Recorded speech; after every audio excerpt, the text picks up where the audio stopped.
नमस्कार दोस्तों, आपका स्वागत है आपके अपने चैनल स्टडी वाइंस ऑफिशियल पर। तो आज की इस वीडियो में हम मॉडर्न हिस्ट्री का नेक्स्ट टॉपिक मुस्लिम सुधार आंदोलन के बारे में पढ़ेंगे। तो पहले हम पूरे टॉपिक को अच्छे से समझेंगे और लास्ट में प्रीवियस ईयर क्वेश्चन भी कवर करेंगे।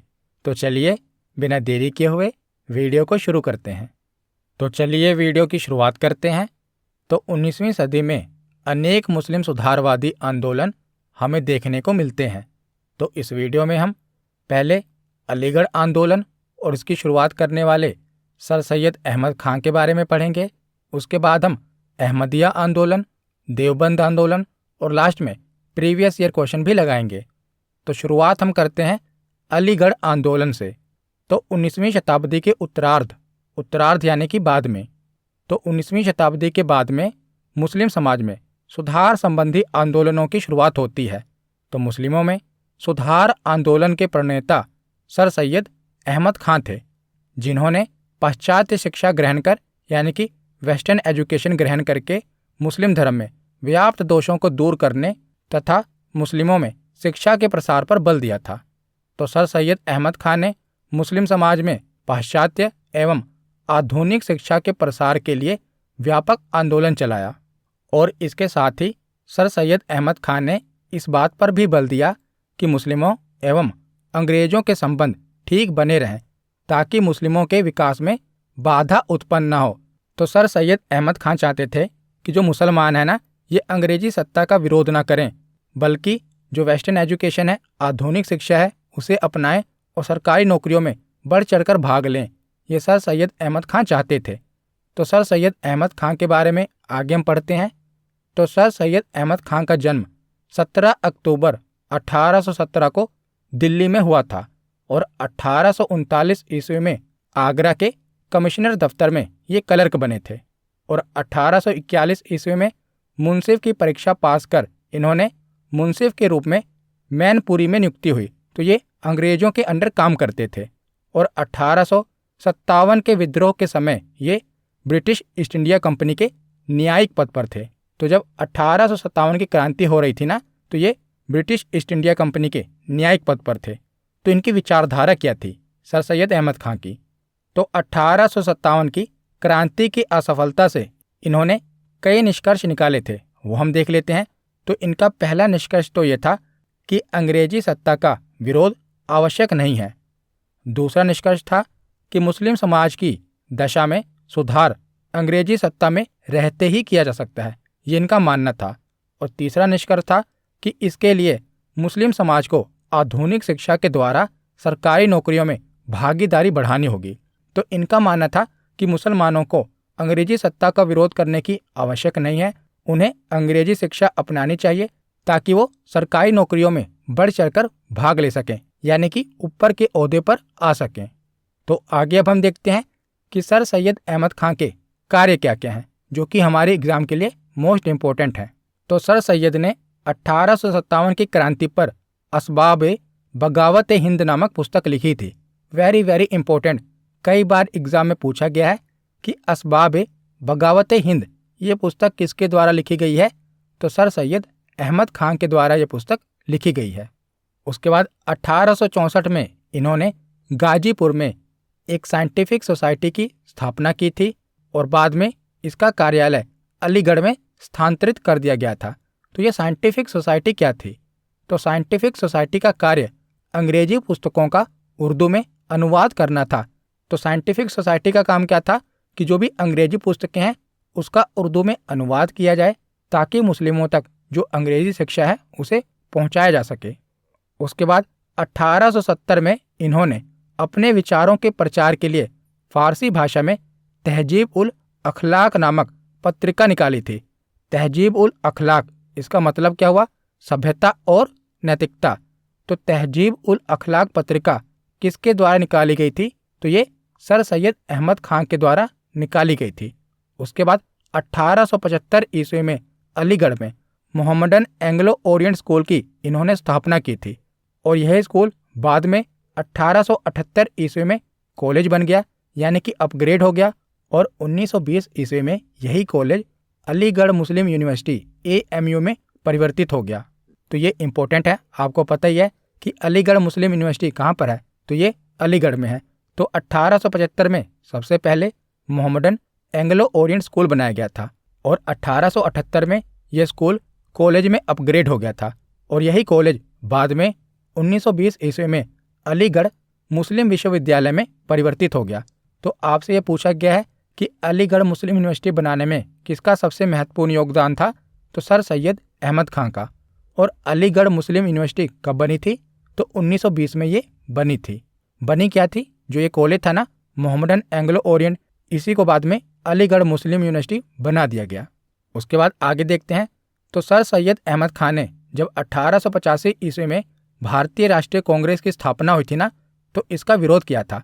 इन्होंने कहा था कि जो ये कांग्रेस है ये हिंदुओं की पार्टी है, तो इन्होंने इसका विरोध किया था। और कांग्रेस के विरोध में इन्होंने 1888 ईस्वी में यूनाइटेड इंडियन पेट्रियोटिक एसोसिएशन की स्थापना की थी। याद रखिएगा, ये पूछा जाता है कि इस संगठन की स्थापना किसने की थी, तो यूनाइटेड इंडियन पेट्रियोटिक एसोसिएशन की स्थापना सर सैयद अहमद खां ने की थी। तो कांग्रेस के विरोध में इन्होंने इस संगठन की स्थापना की थी। तो सर सैयद अहमद खां को 1888 ईस्वी में अंग्रेजों के द्वारा नाइटहुड की उपाधि दी गई थी। तो ये भी इम्पोर्टेंट है। तो इन्हें नाइटहुड की उपाधि कब मिली थी, तो 1888 में मिली थी। ये एक एग्जाम में पूछा गया है। आगे हम प्रीवियस ईयर क्वेश्चन लगाएंगे ना, तो वहाँ आपको ये क्वेश्चन मिलेगा। तो नाइटहुड की उपाधि इन्हें कब मिली थी, 1888 ईस्वी में मिली थी। और 1898 ईस्वी में अलीगढ़ में ही इनकी मृत्यु हो जाती है। तो आगे अब हम पढ़ते हैं अहमदिया आंदोलन।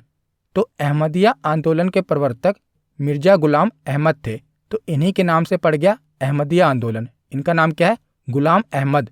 तो इन्होंने पंजाब में कादियान नामक स्थान से 1889 ईस्वी में यह आंदोलन प्रारंभ किया था और यह आंदोलन उदारवादी सिद्धांतों पर आधारित था।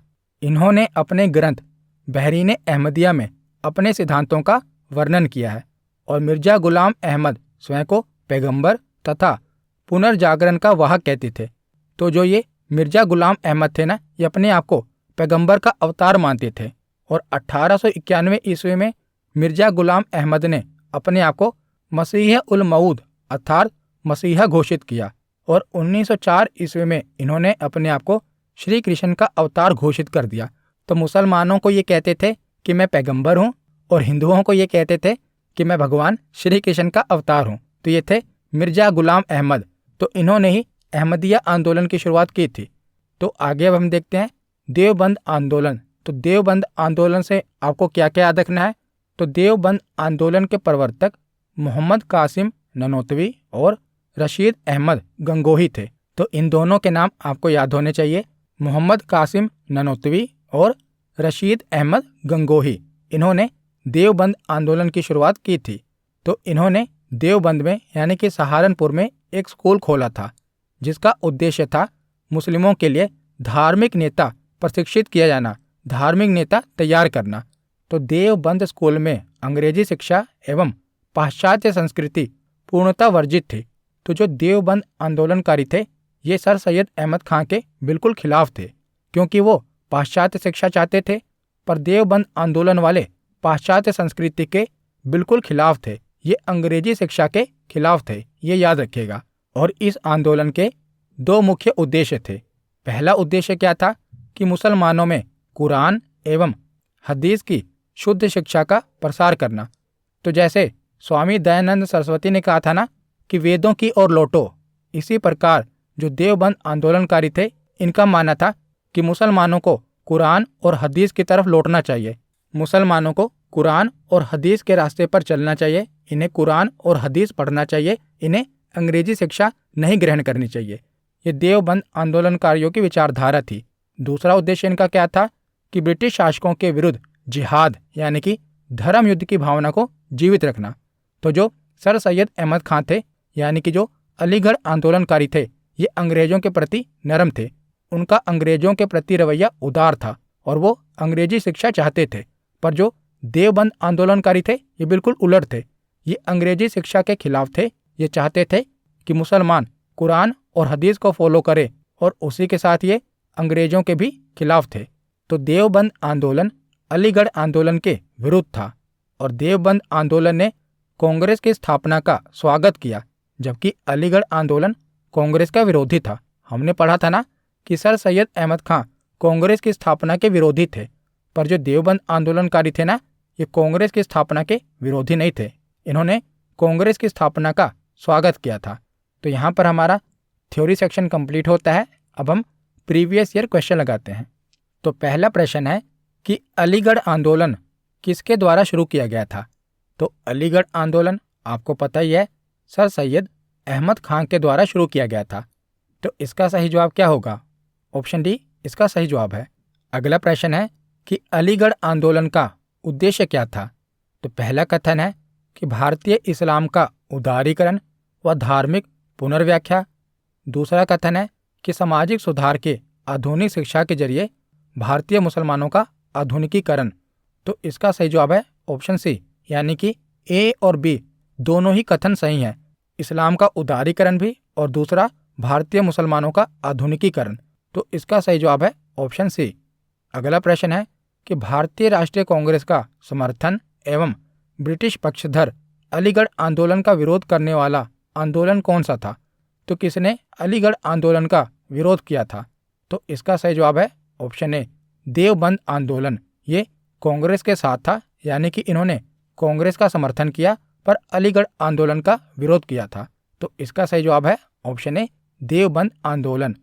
अगला प्रश्न है कि अहमदिया आंदोलन किसने प्रारंभ किया था।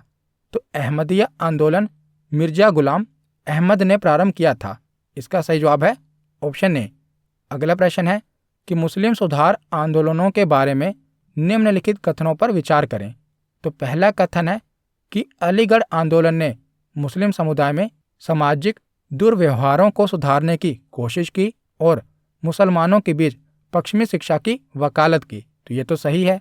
उसके बाद दूसरा कथन है कि देवबंद स्कूल एक रूढ़िवादी आंदोलन है जो पारंपरिक इस्लामी प्रथाओं पर आधारित था।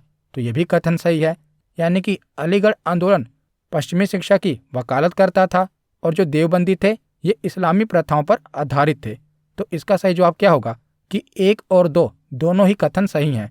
तो ऑप्शन सी इसका सही जवाब होगा। अगला प्रश्न है कि सर सैयद अहमद खान ने नाइटहुड अर्जित किया था, यानी कि इन्हें नाइटहुड की उपाधि कब दी गई थी। तो इन्हें नाइटहुड की उपाधि 1888 में दी गई थी। तो ऑप्शन डी इसका सही जवाब है। अगला प्रश्न है कि सर सैयद अहमद खान ने निम्नलिखित में से किस संगठन की स्थापना की थी। तो किस संगठन की स्थापना की थी। तो इसका सही जवाब है option C, United Indian Patriotic Association की स्थापना सर सैयद अहमद खान के द्वारा की गई थी। तो ऑप्शन सी इसका सही जवाब है। अगला प्रश्न है कि सैयद अहमद खान ने उर्दू में उपयोगी अंग्रेजी पुस्तकों के अनुवाद के लिए डैश की स्थापना की थी। तो अंग्रेजी पुस्तकों के उर्दू में अनुवाद के लिए सर सैयद अहमद खान ने किसकी स्थापना की थी। साइंटिफिक सोसाइटी की। तो ऑप्शन सी इसका सही जवाब है। अगला प्रश्न है कि सैयद अहमद खान ने 1875 ईस्वी में डैश में मोहम्मडन एंग्लो ओरिएंटल कॉलेज की स्थापना की थी।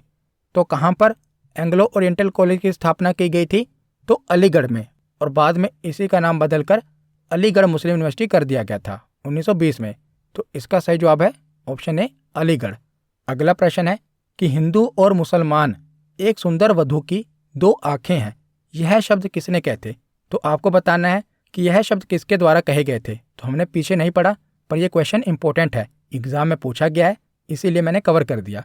तो हिंदू और मुसलमान एक सुंदर वधू की 2 आंखें हैं, ये किसने कहा था। तो ये सर सैयद अहमद खान ने कहा था। ऑप्शन ए इसका सही जवाब है। अगला प्रश्न है कि मिर्जा गुलाम अहमद द्वारा अहमदिया आंदोलन निम्नलिखित में से किस स्थान पर शुरू किया गया था। तो जो अहमदिया आंदोलन था ना, ये गुरदासपुर के कांदियान नामक स्थान से शुरू हुआ था। तो इसका सही जवाब है ऑप्शन डी, गुरदासपुर, जो कि पंजाब में है। अगला प्रश्न है कि निम्नलिखित में से कौन सा कथन सही है। तो पहला कथन है कि अहमदिया आंदोलन भारतीय मुसलमानों में पश्चिमी उदारवादी शिक्षा के प्रसार के खिलाफ था। तो ये कथन गलत है। तो जो देवबंद आंदोलन था ना, ये पश्चिमी शिक्षा के खिलाफ था। दूसरा कथन क्या है, यह आंदोलन पंजाब के गुरदासपुर जिले के कादियानगर से शुरू हुआ था। तो हाँ, ये तो सही है कि जो अहमदिया आंदोलन था ये गुरदासपुर से शुरू हुआ था। तीसरा कथन है कि अलीगढ़ आंदोलन का नेतृत्व सर सैयद अहमद खान ने किया था, तो ये कथन भी सही है। तो इसका सही जवाब क्या होगा? ऑप्शन बी, केवल 2 और 3। तो दूसरा और तीसरा कथन सही है। अगला प्रश्न है कि देवबंद आंदोलन का नेता कौन था? तो देवबंद आंदोलन का नेता था रशीद अहमद गंगोही तथा एम कासिम नानोतवी। तो ऑप्शन ए इसका सही जवाब है। आज का आखिरी प्रश्न है कि अलीगढ़ मुस्लिम विश्वविद्यालय के संस्थापक कौन थे? तो एएमयू के संस्थापक थे सर सैयद अहमद खां। तो इसका सही जवाब होगा ऑप्शन ए। तो आज की वीडियो यहीं पर खत्म होती है। कैसी लगी है वीडियो? कमेंट सेक्शन में जरूर बताना। धन्यवाद।